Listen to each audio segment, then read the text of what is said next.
Bonjour à tous, nouvelle vidéo en ce jour encore un petit peu sensible, après avoir exploré les idées de droite, le pourquoi du comment, c'est des sujets de psychologie, de sociologie et quelque part de philosophie importants. Aujourd'hui j'ai envie de parler de la peine de mort. Alors je vais pas aller jusqu'à dire pour ou contre la peine de mort, bien que ça pourrait être une question ouverte, mais plutôt de s'interroger sur la peine de mort. Pour ce faire, j'ai deux référentiels. J'ai le point de vue d'un spirituel, quelconque d'ailleurs, quelque part quelqu'un qui est dans la spiritualité, qui parle de la lumière en permanence, et dans une catégorie, tout comme le chrétien ou le catholique. Et puis il y a la personne qui est athée ou agnostique. Ce qui est le cas de mon ami. Et c'est intéressant, ça me donne un espèce de référentiel différemment du mien. Parce que je suis agnostique à tendance biblique, je connais bien la Bible, je la connais pas par cœur, ça m'intéresse pas. Mais je m'intéresse beaucoup plus que lui, donc un penchant beaucoup plus sur la croyance que l'agnosticisme. Que lui est agnostique, voire même athée. Enfin, il se dit agnostique parce qu'il ne peut pas le prouver, mais lorsque je lui parle des apparitions mariales, des miracles de Lourdes et autres, il n'y croit pas, quelque part. Sans même vérifier, il n'y croit pas, alors qu'il y a des choses intéressantes à creuser qu'on peut voir dans le domaine du vivant, et non pas du spirituel. Les miracles de Lourdes, c'est quand même... Il y a des cas intéressants. Il s'y intéresse pas du tout. Donc je le voyais hier, et je lui ai demandé « Qu'est-ce que tu penses de la peine de mort ?» Alors évidemment, si on pose la question comme ça, on se dit... Tout dépend comment on se comporte en tant qu'humain, on se dit la peine de mort, pour qui? C'est la première question qu'il m'a demandé, la peine de mort pour qui? Je lui ai dit, bah, je vais donner un exemple concret, la peine de mort pour les djihadistes qui ont été arrêtés en Irak et qui donc vont être exécutés par le biais des lois de l'Irak finalement, donc pendaison. Il me dit, de ce point de vue-là, ce sont des gens qui sont dangereux, tu me dis qu'ils sont dangereux, c'est des djihadistes, c'est reconnu, c'est le cas, effectivement, ils sont dangereux. Ils peuvent vraiment revenir en France, pourquoi pas commettre d'autres délits, c'est une possibilité, si on les rapatrie, c'est une possibilité. Il me dit, bah, pour ces gens-là, j'ai pas de... ça me dérange pas. Mon éthique, il n'a pas de spiritualité, donc, mon éthique, ça me dérange pas. J'estime que c'est des gens qui ont, comme je disais dans ma première vidéo sur les idées de droite, ont perdu leur humanité. Il a une petite fille, et il n'a pas envie, évidemment, qu'un jour, cette petite fille puisse par hasard tomber sous les balles de quelqu'un qui... Voilà, vous comprenez ce que je veux dire. Et puis après, on a parlé un peu de la foi, de tout ça. Et je dis, pour moi, c'est complexe. Parce que contrairement à toi, je m'intéresse à la spiritualité. Et j'imagine le message du Christ, ce qu'il aurait pu nous dire. Évidemment, si on se place en tant que vue de chrétien, et c'est ce à quoi j'aspire, et je pense qu'on est tous des aspirants chrétiens, si je puis dire, c'est-à-dire qu'on n'est jamais chrétien. On peut jamais dire je suis un chrétien. On peut juste tenter d'essayer de le devenir, parce que justement la marche est haute. Et je disais en tant que chrétien, ça me pose beaucoup de problèmes. Parce que j'ai dit une vidéo où, comme ça, dans la pensée première, j'ai dit il faut que la peine de mort soit exécutée, ça ne dérange absolument pas. Et je l'ai dit à d'autres occasions, lors des attentats. Et finalement, on le dit tous un peu. Quand on dit on veut que les ravisseurs soient pris, mais morts, on veut qu'ils soient arrêtés morts. Donc tout le monde d'un seul coup devient, ou la plupart des personnes deviennent assez cruelles. Mais lorsqu'il y a arrestation, eh bien les choses changent un peu. Et donc mon premier point de vue était, bah, ça ne me dérange pas, il faut qu'il meure, la colère, je passe par la colère. Je suis quelqu'un de très colérique, de très sanguin. Pas violent du tout, mais sanguin, ça veut pas dire que je réfléchis pas, au contraire, puisqu'après ça me travaille. Et dans un second temps, je me dis, moi en tant que chrétien, je peux absolument pas souhaiter la mort de quelqu'un. Je peux pas, c'est pas à moi d'en décider quelque part, d'ailleurs. On pourrait imaginer qu'il serait plus intéressant pour eux d'aller en prison à vie. Ils sont pas exécutés, ils gardent leur vie, et d'être dans un repentir, ou peut-être une forme de... C'est ce que Jésus voudrait, qu'ils découvrent, par exemple, l'amour du Christ. Que dans ce temps de prison, eh bien, ils se découvrent une sagesse pour aller vers un repentir. Et pour ceux qui ont lu les Écritures, si on croit en ça, évidemment, on a vu de nombreux pécheurs qui avaient fait des choses graves et qui, progressivement, ont changé beaucoup. Donc je pense que le Christ souhaiterait davantage ce type de raisonnement plutôt que la mort, c'est évident. Mais tout ça, ça ramène aux colères. je lui ai parlé beaucoup hier du message qui parle le plus dans le Nouveau Testament, qui est « Aimez vos ennemis plus que vous-même ». Combien il est difficile d'appliquer cette sentence? Et c'est ce qu'il me disait, moi j'ai du mal parce qu'en fait, combien même, déjà j'y crois pas, mais en plus, c'est inapplicable. Hein. On peut pas, par les temps qui courent, être dans cette doctrine du tendre la joue droite et tendre la joue gauche après, ou juste se laisser agresser, ou se laisser tuer dans le pire des cas. On peut pas, parce que la société où on vit, elle est violente, hein. Et sans que lui soit violent, il me dit si on m'agresse, bah, moi je réponds, quoi. Je vais pas être dans cette idée d'aimer mon ennemi plus que moi-même. Ok, mais le concept est intéressant, et je pense que dans un peuple qui serait comme ça, où tout le monde aurait cette pensée, on irait vers un monde de paix. Mais ça, c'est dans l'idéaliste. L'idéaliste, c'est l'idéalisme, quoi. J'étais une pensée très idéaliste. Et en même temps, comme je disais, je suis quelqu'un de colère et très sanguin. Et il aime bien jouer avec ça, et il n'a pas tort. C'est intéressant de me remettre, de me montrer mes parts sombres, quelque part. Il montre une vidéo d'Isadora Duncan, je crois que c'est comme ça, c'est un mec qui est sur YouTube, et qui va dans la rue interviewer des gens, si on peut appeler ça interviewer. En fait, il joue à la mouche à merde. Hein. Il est pénible, il vient poser des questions, je l'ai vu avec Bafi, je l'ai vu avec Ruquier, je l'ai vu avec Hanouna. Il va poser plein de questions agaçantes, avec un ton de voix agaçant. Il est pénible, et j'essaie de me mettre à la place de ces people, en me disant, une interview encore, ça peut être sympa, si l'interview est sympa, si la personne respecte, mais là, il n'y a pas tellement de respect, quoi. Et le mec m'aurait saoulé. Et donc je lui dis, coupe-moi ça m'énerve. Coupe-moi ça. J'aimerais bien qu'un jour il se prenne un coup de tête par un mec qui va t'énerver et qui va lui faire comprendre que parfois la vérité, il dit bah alors, et ton amour du prochain, et d'aimer ton ennemi plus que toi-même. Et dans ces cas-là, je me souris en moi-même et j'ai les mâches un peu serrées. Vous savez, la colère, c'est négatif. Hein. Je suis sûr qu'on prendrait mon pouls à ce moment-là, on sentirait qu'il y a quelque chose qui s'est élevé. Je pense que le cœur s'accélère, que le pouls s'accélère. Et ouais, il me prend complètement à défaut. Effectivement. Alors je souhaite pas de... Il me dit, tu vois, c'est pas un ennemi, c'est pas un adversaire, tu le connais pas. Ok, je peux m'en éloigner. Je peux lui dire, coupe cette vidéo, elle me dérange beaucoup. Ça me dérange, ça me met en colère. Mais dans l'idéal, c'est vrai que moi, j'aurais pas été le voir. Dès que j'aurais mis 2 minutes, je me dis non, ça m'intéresse pas. C'est un mec qui cherche à faire du buzz. De ce que j'ai vu, en tout cas, c'est pas productif, ça amène rien. Et moi, je m'intéresse plutôt aux choses qui apportent des choses, donc ça m'apporte rien.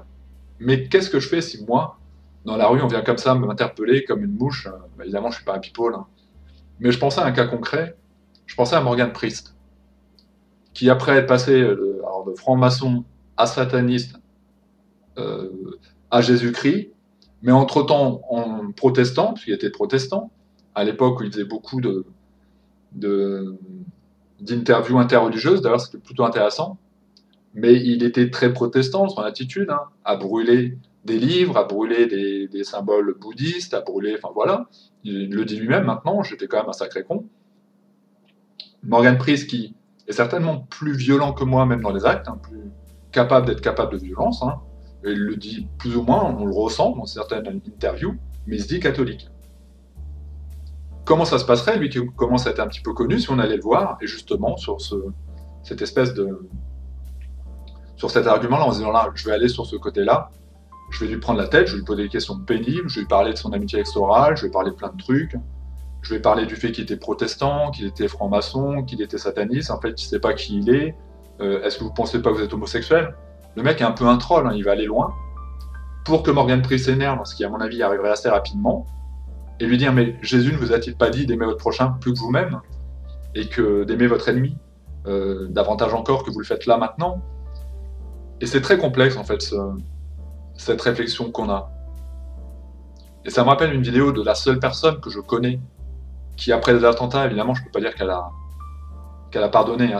Il faut écouter la vidéo dans son entièreté d'une amie à moi, une amie virtuelle, mais avec qui j'ai beaucoup échangé, de Véronique Ange-Gaïa, qui est la seule qui, il y a très longtemps, m'a mis un message christique dans le cœur, avant même que je m'intéresse à tout ça et que j'ouvre la Bible. Et la Bible, je parle surtout du Nouveau Testament, parce que l'Ancien, j'ai beaucoup de mal, et j'ai toujours du mal. Hein. Vraiment, c'est pas un livre qui me parle du tout. Où elle avait dit, c'était après le Bataclan, ou je sais plus quel attentat, elle avait dit, moi, je pardonne pas, mais je condamne pas. Je leur souhaite pas la peine de mort, je leur souhaite pas de mourir, je souhaite pas qu'on les retrouve pour les exécuter froidement. c'est pas à moi d'en décider.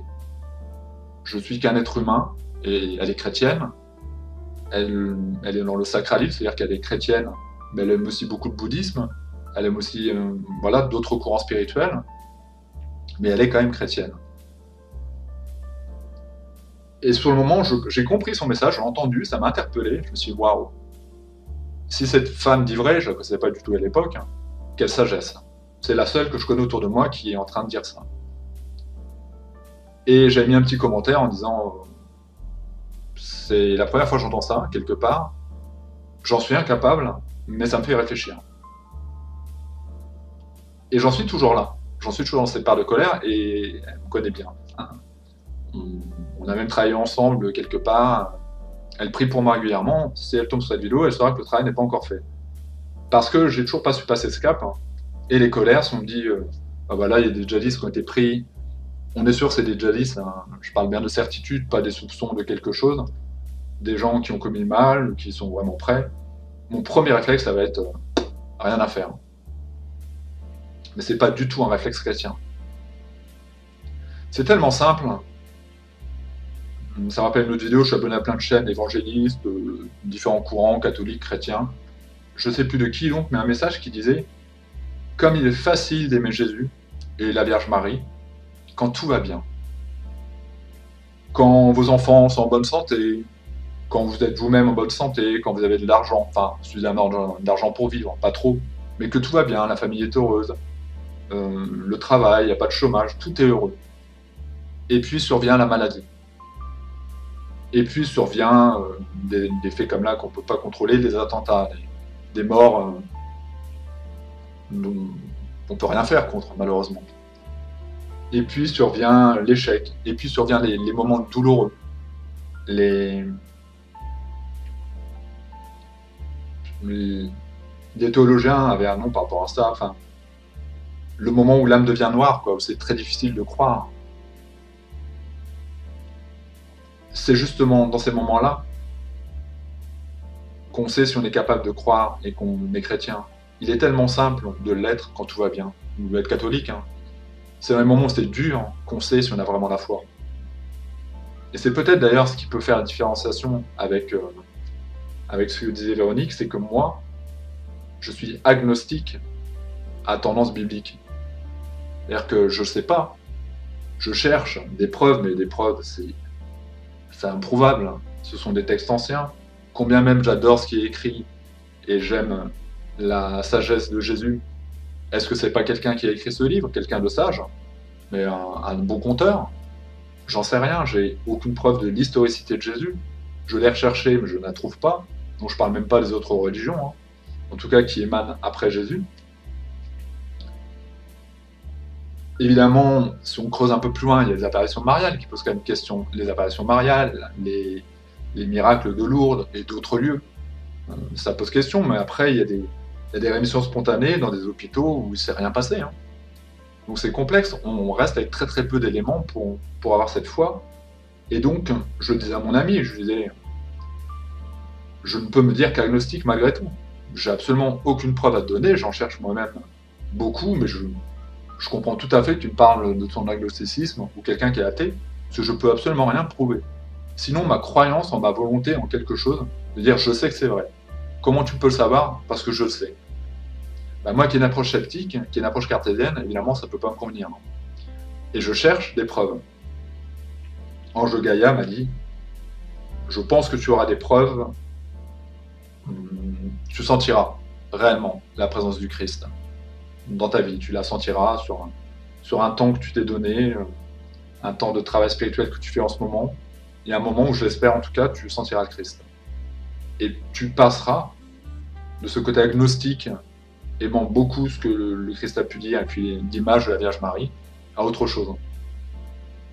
Je ne peux pas le dire vraiment, mais c'est vrai que c'est tellement simple quand tout est heureux, quand tout est de se féliciter de la vie, de dire qu'on aime Dieu. J'y pensais, je repensais à ces chants, je mettrai en dessous. Ça vous permet de découvrir des artistes.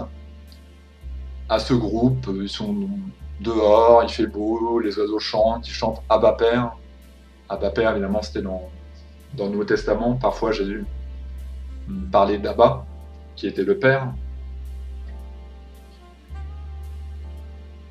Mais qu'en est-il? Non, là, on voit la joie, quoi. On voit, c'est la joie qui émane, tous ces chants par les groupes souvent un peu évangélistes, qui parlent de la gloire de Dieu. Mais dans les moments difficiles, ils sont où? Qu'est-ce qu'on fait dans les moments où ça va pas, dans les moments noirs de l'âme, qui sont plus nombreux que les autres, hein, je trouve, hein, honnêtement. Ça rappelle un film que j'ai vu, je sais plus le nom, c'était pas un film génial, mais intéressant. Un peu un téléfilm, un côté un peu téléfilm, d'ailleurs la première fois que je l'ai vu, ça m'a pas donné envie de voir plus loin. Je chercherai le nom quand même pour ceux que ça peut intéresser. J'essaie de retrouver la bande-annonce. Et je vais essayer de pas trop spoiler, mais en même temps, là, c'est pas pour parler d'un film, c'est pour... Donc il faut que je développe l'idée intéressante du truc. C'est une famille en Amérique, je pense que c'est des évangélistes ou pentecôtistes, vous savez, les églises où on chante beaucoup.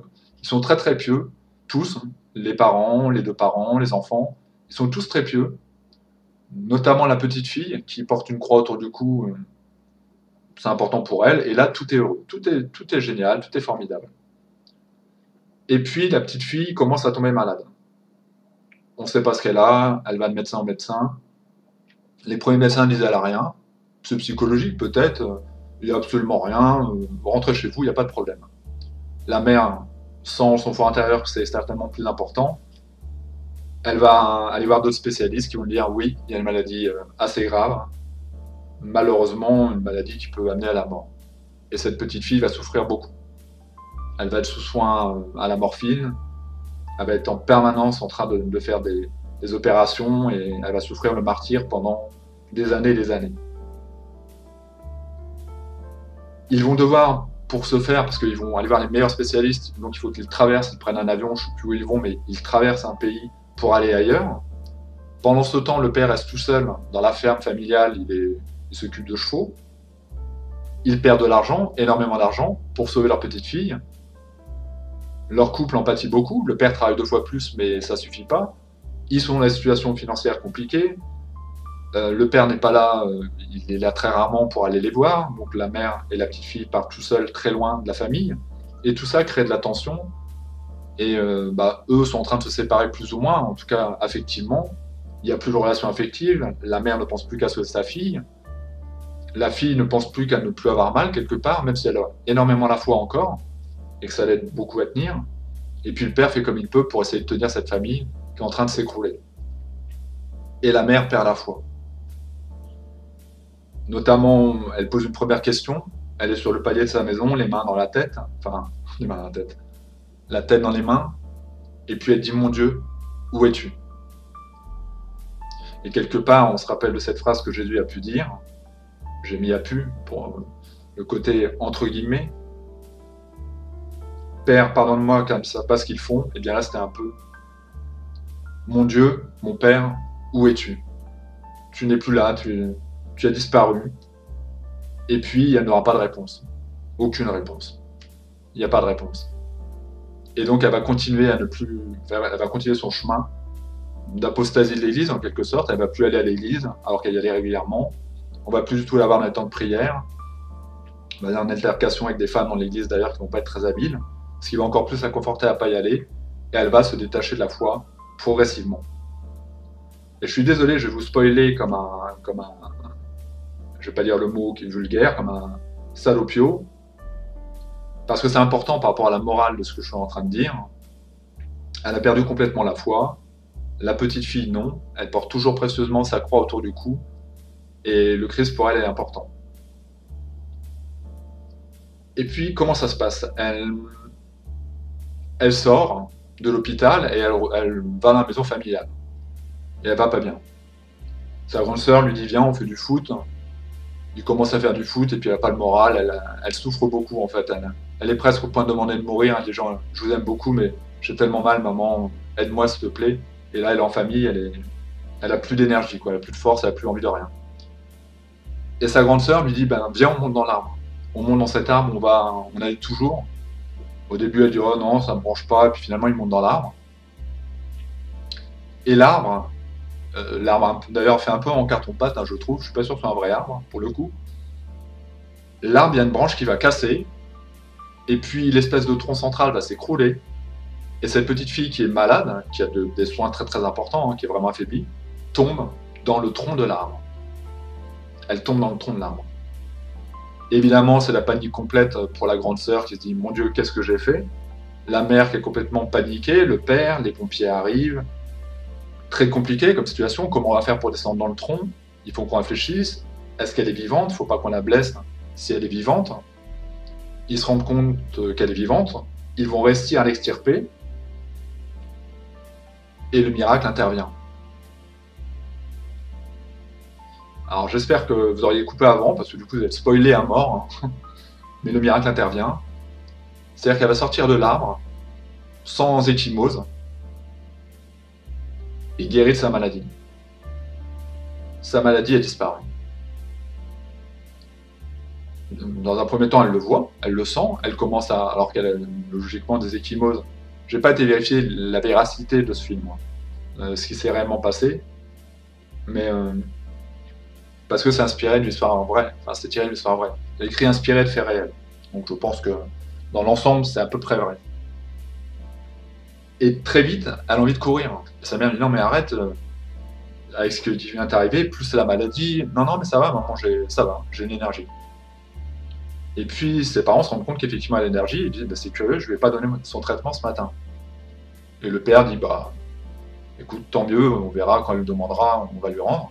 Enfin, on va lui donner son traitement plutôt. » Et progressivement, ils vont se rendre compte avec ce médecin qu'ils ont rencontré très loin, là, quand ils prennent l'avion, qui est très gentil, un très très bon docteur, qui aime beaucoup les enfants, qu'en fait, il y a une rémission. Elle n'a absolument plus rien. Et le médecin, la mère demande, elle dit « Mais vous ne pouvez pas me dire ça, c'est pas possible, c'est impossible. Vous m'aviez dit qu'elle était condamnée, qu'il n'y avait aucune solution. Comment il ne peut plus rien avoir sur le scanner, l'IRM, les radios? Comment c'est possible ?» Et le médecin va dire « Vous savez, je suis un scientifique, hein, je suis quelqu'un de rigoureux, mais il y a parfois des choses qu'on ne peut pas expliquer. » Je suis pas sûr qu'il va dire le mot miracle, mais il va dire on comprend qu'il va dire on appelle ça des miracles. Et ça va aller au-delà de ça. Puisque cette petite fille, lorsqu'elle est tombée dans le tronc de l'arbre, elle est tombée dans le coma elle-même, elle est tombée dans le coma, quoi, elle était dans le coma, et elle va voir Jésus, qui va lui dire, parce que quand elle part pour... Enfin, la croix a une place importante, hein. À un moment elle va être opérée, puis elle dit non, non, donnez-moi ma croix. Et puis cette croix aussi, elle va la donner à une autre gamine. Ça aura son importance. C'est-à-dire qu'elle adore sa croix, elle lui est très précieuse, mais il y a une gamine qui est très malade, elle lui dit tiens, je te donne ma croix. Vous voyez une petite fille pleine de compassion et de générosité.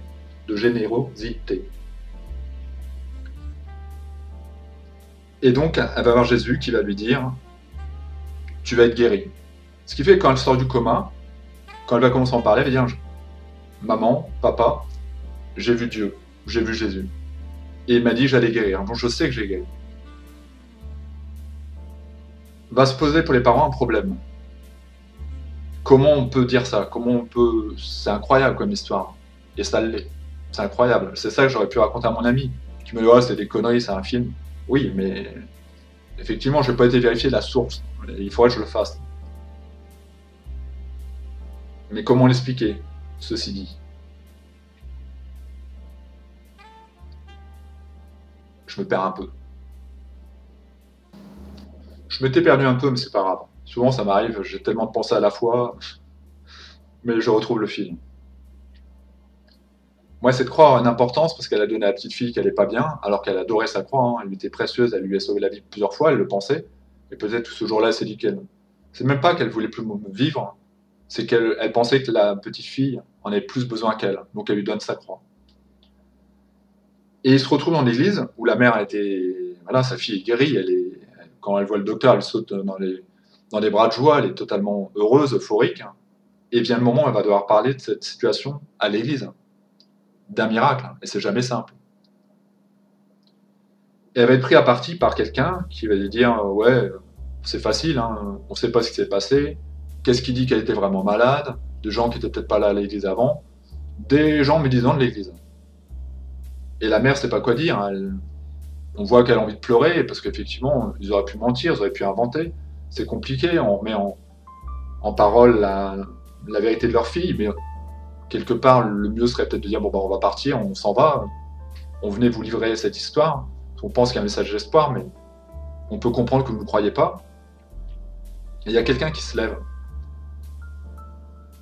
et qui dit bonjour, je me présente. Il va se présenter, personne ne le connaît, et en fait, c'est le père de la petite fille. Et elle est morte. Elle est morte entre-temps. Le père était assez en colère, parce que, évidemment, je ne parle pas du fait qu'elle soit morte. Je parle à l'hôpital, parce que la petite fille, comme lui a donné sa croix, elle a dit, il a été dire à la mère, je veux pas de ces bondieuseries, quoi. Moi, ça m'intéresse pas que ma petite fille croie ce genre de choses. Demandez-lui de ne pas le faire. Et la mère va dire, mais vous savez, j'ai rien fait. Elle l'a fait naturellement. C'est vrai que, excusez-moi, je suis désolé. Elle est vraiment désolée. Mais ma petite fille est morte, donc évidemment, on voit qu'il est peiné. Mais avant de mourir, avant qu'elle parte, elle m'a dit qu'elle était rassurée parce qu'elle aussi avait senti la présence de Jésus grâce à votre petite fille qui lui avait donné la foi. Et au-delà de la foi, la petite fille a dit, je vais mourir, papa, mais j'ai plus peur. Je sais que là où je vais aller, ça va être un monde heureux, un monde de bienveillance. Et ensuite, du coup, la mère pourra se permettre de donner le sermon final. Et tout ça est une très belle histoire, a priori vraie. Évidemment, je tenterai de vous donner la bande-annonce en dessous. Bon, il y a des gens qui aiment bien connaître complètement l'histoire d'un film pour le regarder. Comme je disais, c'est pas le plus important, c'est pas un grand film, mais sur le fond, il est intéressant sur la réflexion de ces moments où on doute. Et les parts de colère, c'est un petit peu ça. Je pense que je douterais beaucoup moins. Les gens qui ont vécu des NDE, qui disent pas forcément j'ai vu Jésus ou Dieu, par contre je crois maintenant une source divine. Certains vont dire oui, c'était Dieu, c'était Jésus, c'était peut-être dans d'autres cultures Bouddha, c'était peut-être Mahomet, peut-être. Mais beaucoup vont surtout parler d'une présence divine très très puissante, très positive et très bienveillante. Et ces gens-là, quand ils reviennent, bien qu'ils n'ont pas le dogme de l'Église catholique, ils ne sont pas dans le dogme, au contraire, ils comprennent qu'on leur a demandé de donner plus d'amour et de rectifier les choses qui vont pas dans leur vie, eh bien, n'ont plus besoin de preuves. Eux, ils savent. D'ailleurs, ils sont complètement apaisés par rapport à l'idée de la mort. Je dirais pas qu'ils l'attendent, parce qu'ils ont compris aussi qu'il fallait pas se la donner.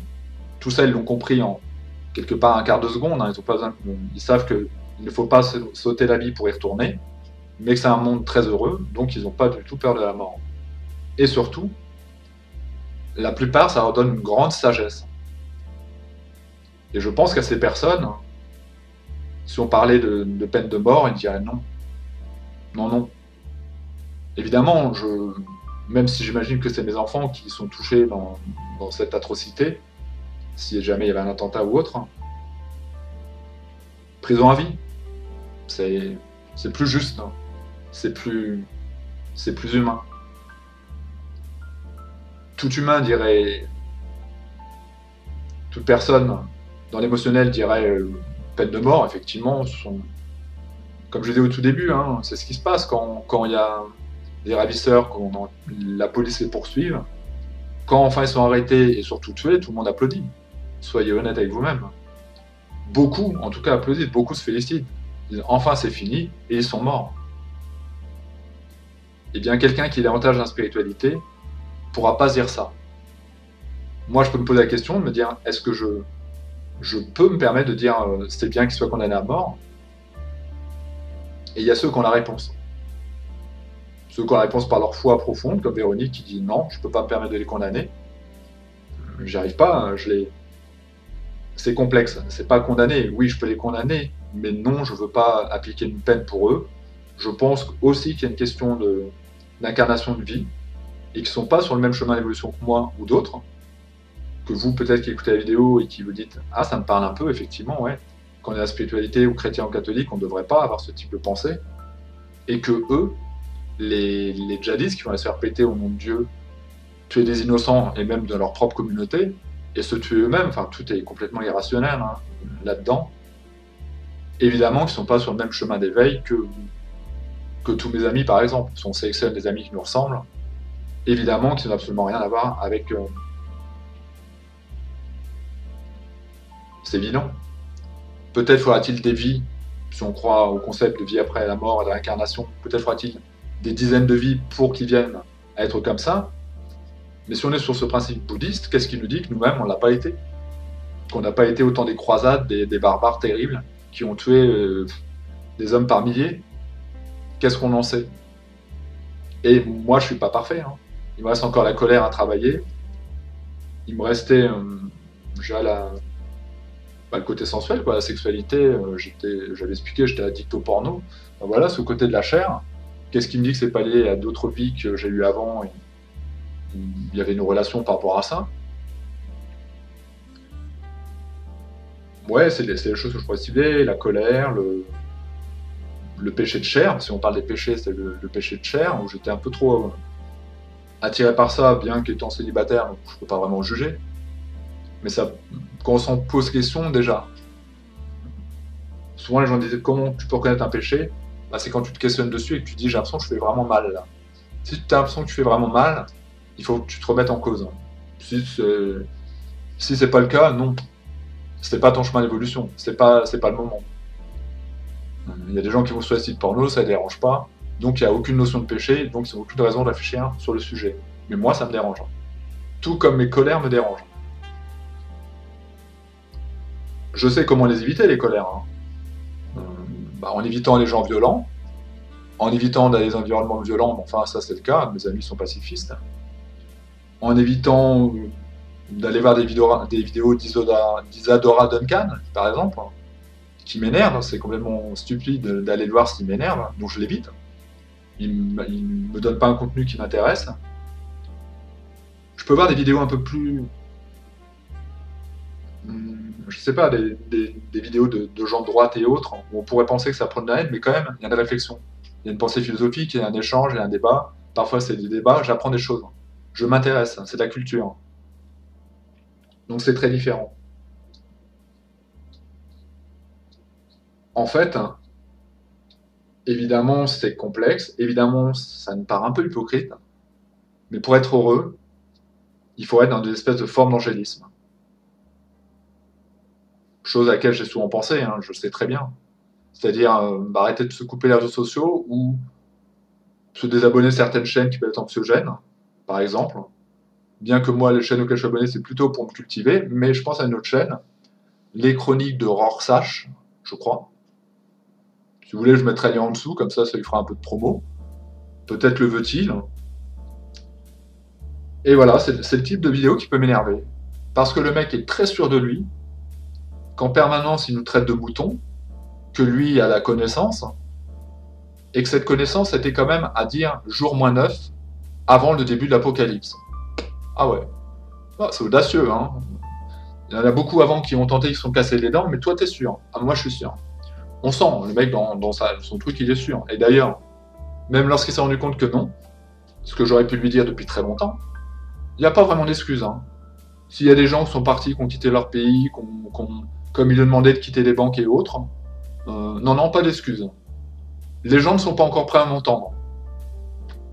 On croirait un peu Paco Rabanne, sauf que Paco Rabanne a l'humilité de se retirer et de partir. Vous voyez, même là, je n'aurais pas été en colère. Hein. Aime ton ennemi plus que toi-même, ou ton adversaire. Mais ce que je vois de compliqué dans ce youtubeur, c'est qu'il influençait beaucoup de gens naïfs à aller vers la peur. Et finalement, qu'il était, quoi qu'il en dise, et il l'avoue à demi-mot dans une de ses dernières vidéos, un faux prophète. Lui qui s'en était toujours défendu. Et lui qui se base sur le Coran et la Bible. Or, il est dit qu'on ne saura ni le jour ni l'heure. Mais méfiez-vous des faux prophètes. Et il est devenu un faux prophète. De ce qu'il dit, a priori, il est vraiment sincère dans ce qu'il a pu partager comme... tout ce qu'il a pu partager, il était vraiment sincère. Certes, mais des excuses auraient été aussi bienvenues. De dire j'étais vraiment sincère et je m'excuse, mais non. On a au début effectivement ça, et puis après, on sent que le mec dit quand même vous n'êtes pas encore prêt, maintenant j'ai d'autres connaissances mais je vais les garder pour moi. Ceci dit, je ferai plus de vidéos J'ai quelques doutes par rapport à ça. Et oui, c'est des gens dangereux. Indirectement, ils ne veulent pas vraiment. Peut-être ont-ils des problèmes psychiatriques. Hein. Peut-être que ce sont des gens qui croient vraiment en ce qu'ils disent, sans avoir le problème psy. Peut-être que ce sont des grands paranoïaques qui ont des problèmes psychiatriques. Peut-être que ce sont des grands manipulateurs, donc ils ne croient pas du tout en ce qu'ils disent, mais ils veulent faire des vues et de l'argent. On peut exclure aucune des causes. Mais ça me rappelle Claude Inierski. Encore une fois, on ne devrait pas juger son prochain.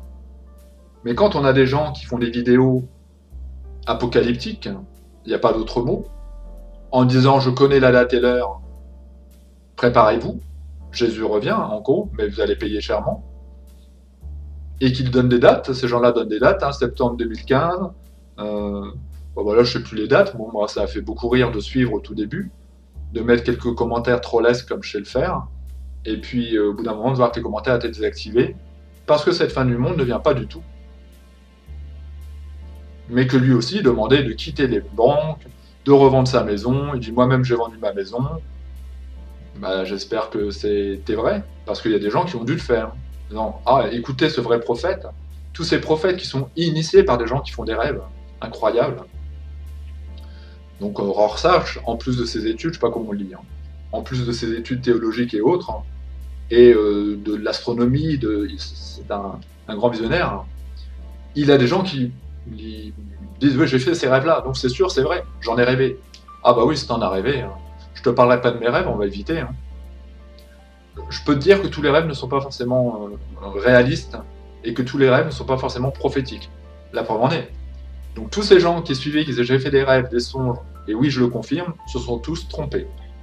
Se trompons tous allègrement par un magnifique biais de confirmation. Vous voyez là, mon esprit sceptique ne peut s'empêcher de regrouper tout ça, et moi-même je m'inclus dedans.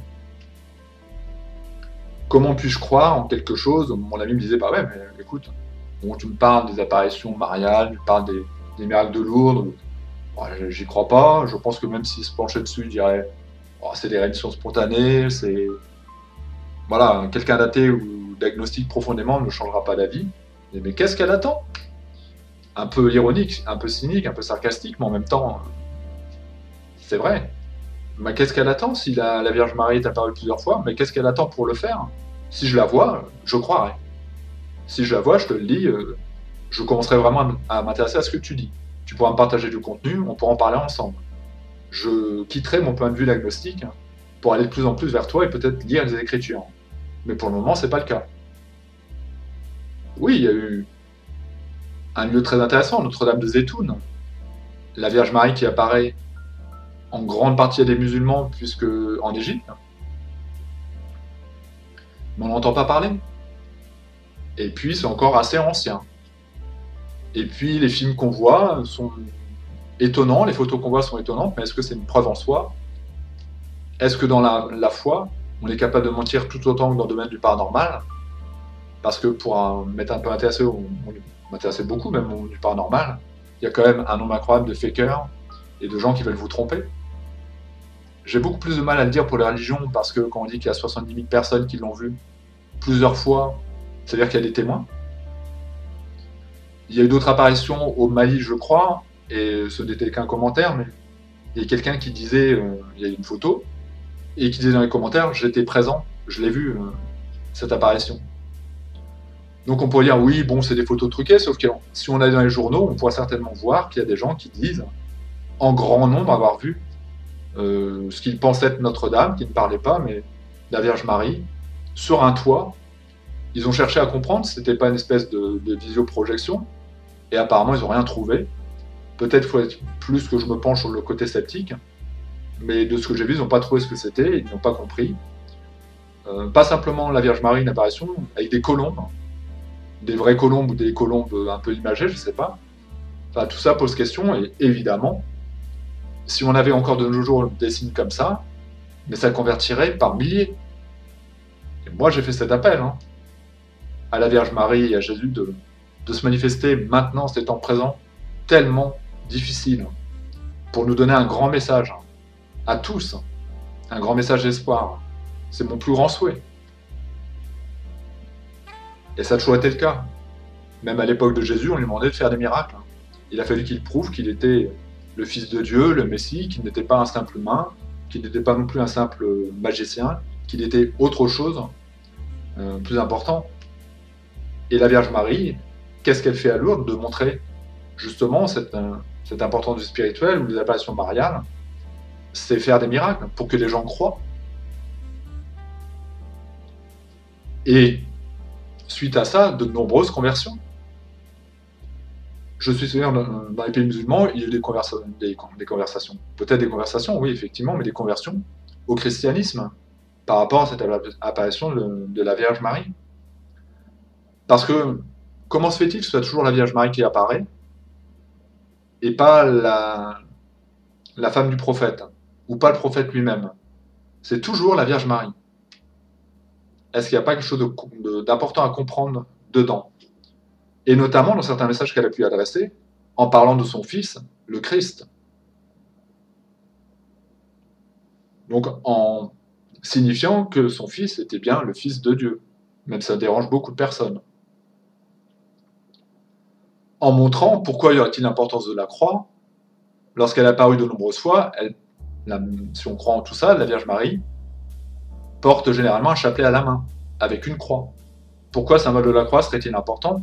S'il n'a aucune importance dans le christianisme, et que Jésus n'est pas mort sur la croix, et ressuscité 3 jours après, comme il avait annoncé avant.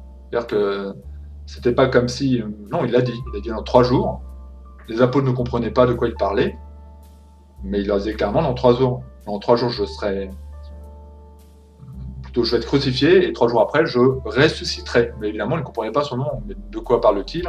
On ne comprend pas. Qu'est-ce que c'est que cette parabole? Lui savait.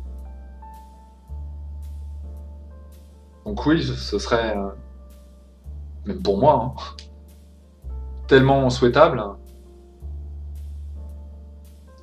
Et de nos jours, j'ai l'impression qu'effectivement, il n'y a plus rien. J'ai beau me renseigner, non, des apparitions vraiment importantes de la Vierge Marie, il n'y en a plus. Pourquoi? Est-ce que c'est parce qu'on arrive à un temps de technologie où on peut plus truquer, que les gens manipulaient? J'en sais rien, je cherche toutes les options. Est-ce que c'est parce qu'on a été trop loin et qu'on va payer un lourd tribut? Et que ce lourd tribut, ça en fait partie, qu'on n'a pas les réponses, qu'on est un peu laissé à nous-mêmes, pour qu'on se pose plein de questions, pour qu'on voit qui abandonne la foi ou non, en ces temps troubles? On n'a pas de réponse. Alors les gens se tournent vers le New Age. On a vu lors des attentats les personnes de peu scrupules faire communiquer les morts, donner des messages. Inévitablement. Les gens ont peur, c'est normal. Ils sont aussi traumatisés. Ils vont se tourner vers les seules choses qui leur sont accessibles. Les médiums, les voyants, les différents guérisseurs et autres. Alors que, quand on est chrétien ou catholique, on sait qu'il n'y a que la vérité, que le chemin, donc la voie qui amène à suivre Jésus. Mais s'ils étaient un peu honnêtes, ils diraient, mais il est inaccessible. C'est trop loin de nous, alors on prend des intermédiaires. On peut commencer par parler des anges. Il y a beaucoup de gens qui vont parler des anges, et qui en fait ne se rendent pas compte que les anges viennent de la Bible. Qui vont parler de Dieu, mais qui ne se rendent pas compte que Dieu, où la présence est, c'est apparemment plutôt quand même dans la Bible. Qui vont parler de Jésus, en faire une espèce de figure angélique, sans se rendre compte qu'il est quand même d'abord sa parole dans le Nouveau Testament, et que c'est peut-être par là qu'il faudrait commencer. Se faisant de l'argent, comme les marchands du temple à l'époque, sur le nom de Jésus, et sur des figures différentes qui vont être vendues, le courant New Age. Mais c'est normal. Est-on très loin du peuple de Sodome et de Gomorrhe à l'époque? Est-on très loin même du peuple de Moïse, qui était perverti? C'est marrant, je trouve qu'on y ressemble beaucoup quand même, qui n'avait plus de valeur. Là aussi, bon, je ne me reconnais pas complètement dedans, un peu quand même. Il faut avoir l'humilité de le dire. Et que Dieu, d'un doigt vengeur, a dit je vais les noyer. Je vais les noyer parce que je ne me reconnais pas dans ces enfants-là. Ce sont mes enfants, mais là, ils vont dans tous les sens. Alors moi, j'ai du mal avec cette vision apocalyptique, à la comprendre, et avoir un Dieu d'amour et de miséricorde dans cet acte-là. d'imaginer qu'il n'y ait que Moïse qui soit intéressant et ses enfants, ça fait quand même une toute petite fourchette de l'humanité, de sauver les animaux, mais peut-être qu'on est en ces temps apocalyptiques où on va vers le déluge, parce qu'on a retrouvé des, des choses des anciens temps, quoi, que les valeurs sont inversées, que pour moi, le bien est devenu le mal, et le mal est devenu le bien. Il y a des gens bien qui sont traités comme des gens des terribles, et il y a des gens qui sont profondément mauvais qu'on met en avant, dans certaines mentalités, dans ce qu'on donne à notre jeunesse, des exemples valorisants, il y en a très peu. On va leur mettre des boxeurs de MMA, on va leur mettre des rappeurs qui respectent rien, mais surtout pas eux-mêmes. Auxquelles valeurs peuvent-ils adhérer réellement de beau? Et ces gens-là sont mis en avant, on les entend partout dans les radios. Il y a une inversion des valeurs. Le mal est devenu le bien, et le bien est devenu le mal. On combat les gens de bien. Alors oui, ça ressemble fortement à des temps apocalyptiques. Mais maintenant, j'ai pas la prétention de vous dire quand ça arrivera et si ça arrivera. Personne ne le peut. Et là, c'est écrit dans les livres saints, nul ne connaît l'heure. Jésus disait je reviendrai comme un voleur. Ça veut dire que le voleur, généralement, sait pas quand il va revenir.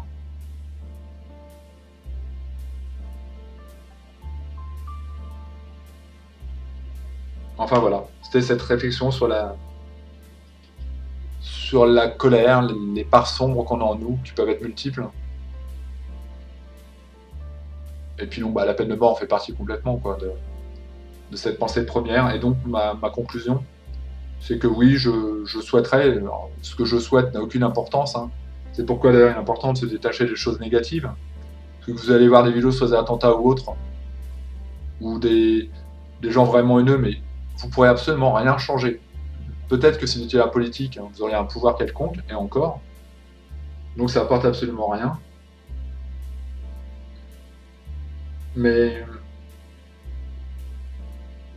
je pense que le plus juste, si je pouvais donner mon avis, ce serait prison à perpétuité. Et je peux argumenter pourquoi. Pourquoi? Parce que, dans un premier temps, c'est plus humain. Dans un second temps, surtout, ils ne pourront plus nuire à personne, ils feront plus de mal. Et pour moi, c'est le plus important, en fait. C'est qu'on sait que là, qu'ils soient morts ou bien prison à vie, eh bien c'est la même chose. Ils ne ressortiront pas, donc ils ne seront pas dangereux. Ils peuvent s'endoctriner entre eux, mais ça ne posera pas de problème puisqu'ils sont entre eux, et c'est plus humain. Mais ça, je suis pas sûr que j'aurais dû dans le temps. Et d'ailleurs, quand j'ai fait ma première vidéo, c'est pas la première réflexion qui m'est venue. Je l'avais évoqué quand même, j'avais dit, prison à perpétuité serait peut-être bien. Bah effectivement, ouais, ce serait ma volonté. Voilà, je sais pas quel est votre point de vue, où vous en êtes. Je mettrai les liens en dessous dont j'ai pu parler un peu, pour que ça vous donne un référentiel. Et si je mets toujours des liens sous mes vidéos, c'est pour donner aux gens l'occasion de s'instruire, de se cultiver, de s'occuper, et d'aller de lien en lien, des gens qui ont du temps à perdre, il faut le dire. Je pense que tout le monde ne peut pas le faire, mais des gens qui s'intéressent. Et je vois qu'il y a beaucoup de gens qui ont du temps à perdre. Je le vois dans des lives où il y a des gens qui se connectent en permanence, qui sont là tous les soirs. On voit qu'il y a des gens qui sont inquiets, en fait, par ce qui se passe dans le monde et qui ont besoin de se rassembler. Et comme maintenant, c'est difficile de se rassembler dehors ou et que souvent, c'est surtout pas les mêmes régions, donc même s'ils le voulaient, ils ne pourraient pas. Mais on sent qu'il y a cette volonté de se rassembler quand même. Et de se rassurer surtout. C'est bien normal. Et c'est bien normal que les gens surfent sur ces courants apocalyptiques quand il y a autant de guerres dans le monde. Bon, il y en a toujours eu, mais autant de tensions en Europe, autant de tensions en France, c'est tout à fait légitime. Pour autant, ça ne veut pas dire que c'est la fin du monde. C'est sûr que ça donne fortement des billes, hein. On se dit, ah bah là, c'est sûr. Il y a des gens qui font des vidéos comme ça depuis 10 ans, il ne se passe toujours rien. Heureusement, j'ai envie de dire. Donc,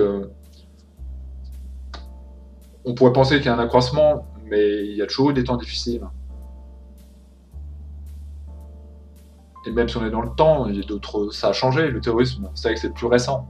C'est une nouvelle donne, mais finalement, est-ce qu'on était vraiment plus heureux en 14-18? Ou un peu avant cette période-là, est-ce qu'il y avait vraiment des périodes heureuses? Est-ce que vraiment il y a des périodes où il y a peut-être plus de travail, mais par contre, je suis pas sûr qu'il y ait des allocations de chômage. Mais il y a plus de travail, donc vous voyez, c'est complexe. Je suis pas sûr qu'il y ait des périodes beaucoup plus heureuses. Les années 70 vont amener beaucoup de problèmes aussi.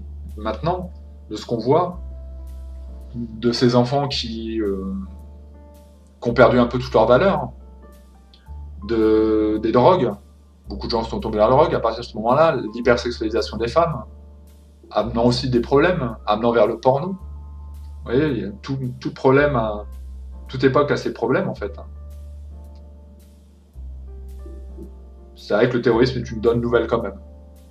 On s'y habitue pas, il faut pas s'y habituer. Comme l'aurait dit un ancien Premier ministre, il faut s'habituer aux attentats. Moi, c'est à ma tête que je...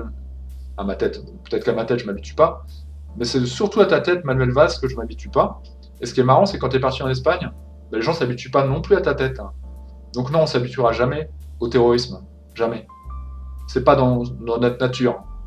Si toi tu le veux, c'est bien, mais sache que nous, en tant que peuple français, ou même européen, non, on ne s'habituera pas au terrorisme. Ça veut pas dire qu'on pourra le combattre, ça veut pas dire qu'on pourra faire grand chose, mais pour autant on ne dira pas, oh ouais, c'est un attentat. Non, non, non, pas du tout. Enfin voilà. Merci à vous et à bientôt. Le plus important, c'est pas tellement ce que j'ai dit, ce sera le lien en dessous, surtout le lien dans le jeu Gaïa, euh, qui amène à la réflexion. Cette difficile réflexion sur le pardon dans les moments les plus difficiles. Et mon ami me disait, si ma fille était, voilà, hein, si quelqu'un l'a touchée ou qu'elle perdait la vie, je ne pourrais pas pardonner, ça m'est impossible. C'est pour ça que je peux pas aller vers... Combien même je crois en votre religion, je peux absolument pas aller vers ça, parce que je ne pourrais pas pardonner à mon ennemi. C'est totalement impossible. Et quand on est un peu honnête avec nous-mêmes, évidemment, les prétentions christiques, les prétentions de Jésus étaient hautes, étaient grandes. La demande était importante. Peut-être trop, effectivement. Et ceux qui vont dire, moi, je suis chrétien, moi, je suis catholique, non, tu es aspirant chrétien. Tu cherches à l'être, mais tous les jours, toi aussi, tu vas passer par des parts sombres, toi aussi, tu as des péchés inavouables, tu vas mal te comporter, je crois qu'on est... C'est déjà bien d'être aspirant chrétien, hein, de se dire, je vais essayer d'être le meilleur, quelque part la meilleure version de moi-même, mais en raison de quelque chose. Et cette raison, c'est la foi. Mais pas simplement pour ça. Pas se dire, moi, comme ça, je vais penser au paradis. Moi, je pense pas du tout à ça. Hein. C'est vraiment pas du tout la question qui m'intéresse. On verra, paradis, enfer, j'en sais rien. C'est vraiment présentement sur Terre que ça m'importe, curieusement. Mais en préparant cette vie, présentement sur Terre, si on en croit les religions, vous préparez votre après-vie. Et là, même sur les courants spiritualistes, les médiums nous expliquent, tous ces gens qu'on y croit ou non, hein, nous expliquent que, effectivement, plus on se comporte bien, mieux sera notre vie de l'autre côté, ou là-haut, ou je sais pas comment on peut le dire. Et plus on se comporte mal, et plus on aura des comptes à rendre. Les NDE, après on en fait ce qu'on veut, hein, sont un espèce de référentiel par rapport à ça, où les gens vont parfois, quasiment même tout le temps, revoir des moments de leur vie, et pas les moments les plus heureux. Il y a une médium comme ça, qui a l'air assez douée, que je dirais, je pense pas qu'il y ait une mentaliste. C'est compliqué, la médiumnité c'est complexe, hein, j'ai déjà étudié ce sujet. Qui, quand elle a fait sa NDE, c'était Florence Hubert, je crois, si je ne me trompe pas, a revu les petits vols qu'elle avait fait, les petits péchés, les petites choses pas bien, dont elle n'était pas fière, qu'elle avait presque oublié, mais que cette présence qui était là, qui lui montrait, même si elle ne sait pas à quoi ressemble cette présence vraiment, la condamnait pas, mais lui montrait. Et elle-même se jugeait, elle disait, ah là, aïe aïe aïe. Par exemple, je crois qu'elle avait dit qu'elle était dans une église, prendre l'argent dans le tronc. Évidemment, c'est pas très bien. Eh bien, elle s'est auto-jugée, et il y a plein de gens comme ça qui se sont auto-jugés, avec ces présences bienveillantes, lumineuses, pour leur faire comprendre, lorsqu'ils revenaient sur Terre, puisqu'on parle de NDE, donc ils ont l'opportunité de revenir, de changer leur vie. Il y a eu des gens comme ça qui vont aller vers le pardon. des pardons assez incroyables. Par exemple, d'une jeune fille qui a été violée par son père étant enfant, et elle va comprendre, en revenant de cette NDE, de cet voyage aux frontières de la mort, peut-être, hein, la science a du mal à se dire ce que c'est réellement que la NDE pour le moment, plein d'hypothèses sont avancées, mais elle va comprendre en revenant sur Terre qu'il est bon d'aller pardonner à son père. Dire écoute, ce que tu as fait c'est totalement dégueulasse, je t'en veux beaucoup, mais je te donne quand même mon pardon. Et ça, il faut vraiment être passé par quelque chose de mystique pour pouvoir le faire. Hein. Évidemment, ça se fait pas comme ça. Le pardon a une place très importante. Et on a des cas d'NDE négatives, des gens qui étaient très mal, qui se sont comportés très mal toute leur vie, qui tombent dans le coma, ils font une NDE, ils se retrouvent dans un lieu qui ressemble fortement à l'enfer, au purgatoire, un lieu horrible, où ça hurle, où on a froid, on a chaud, enfin un lieu où personne ne veut aller. Ils sont effrayés, ils sont totalement traumatisés. Mais, car il y a un mais, ils ne sont pas morts. Ils reviennent sur Terre et ils changent leur vie du jour au lendemain. Ils changent.